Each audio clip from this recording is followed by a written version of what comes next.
विधानसभा चुनाव को लेकर चुनाव आयोग ने बुलाई बैठक के बाद ईएसआई शाम 4 बजे करेगा प्रेस कॉन्फ्रेंस। बिहार चुनाव की तारीखों का कर सकती है ऐलान। आपको बताते चले, विधानसभा चुनाव को लेकर चुनाव आयोग ने बुलाई बैठक के बाद ईएसआई शाम 4 बजे करेगा प्रेस कॉन्फ्रेंस। इस खबर में ज्यादा जानकारी के लिए हमारे साथ बिहार संपादक एसके राजीव जी जुड़े हुए हैं। राजीव जी, विधानसभा चुनाव को लेकर आज चुनाव आयोग ने बैठक बुलाई है, क्या कुछ जानकारी है?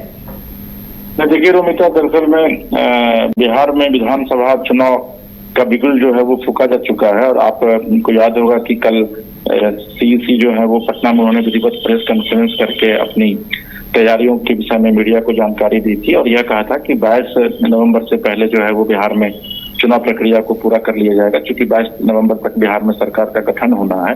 और अभी जो जानकारी मिल रही है उसके मुताबिक दिल्ली में आज 4 बजे मुख्य चुनाव आयुक्त जो है वो विधिवत प्रेस कॉन्फ्रेंस करेंगे और उस प्रेस कॉन्फ्रेंस के माध्यम से बिहार चुनाव की घोषणा की जाएगी, ऐसी संभावना जताई जा रही है। और उसके बाद आज शाम से आप कह सकते हैं कि 4 बजे के बाद से बिहार में आचार संहिता जो है वह लागू हो जाएगा। और जो जानकारी मिल रही है कि संभवतः 2 फेज में बिहार में जो है वो चुनाव करवाया जाएगा और इसके बाद राजनीतिक दल जो है विधिवत वो आज से इसकी पूरी तैयारी भी शुरू कर देंगे। उम्मीदवारों के नामों की घोषणा विधिवत शुरू हो जाएगी। तो अब सबकी निगाहें जो है खास करके राजनीतिक दलों के साथ साथ बिहार के जो 14 करोड़ जो बिहार की आबादी है उनकी निगाहें जो है वो चुनाव आयोग पर टिकी हुई है कि आज शाम 4 बजे चुनाव आयोग जब प्रेस कॉन्फ्रेंस करता है तो उसमें चुनाव को लेकर के क्या कुछ घोषणा करता है। क्योंकि यहाँ जो राजनीतिक दलों की जब मीटिंग हुई थी चुनाव आयोग के साथ तो राजनीतिक दलों की तरफ से 1 या 2 फेज में चुनाव कराने की मांग की गई थी और अगर 2 फेज में चुनाव कराने की घोषणा चुनाव आयोग करती है तो ये बिहार के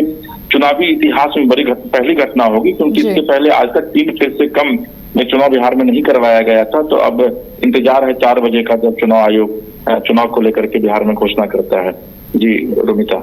जी धन्यवाद राजीव जी, बहुत बहुत शुक्रिया आपकी जानकारी के लिए।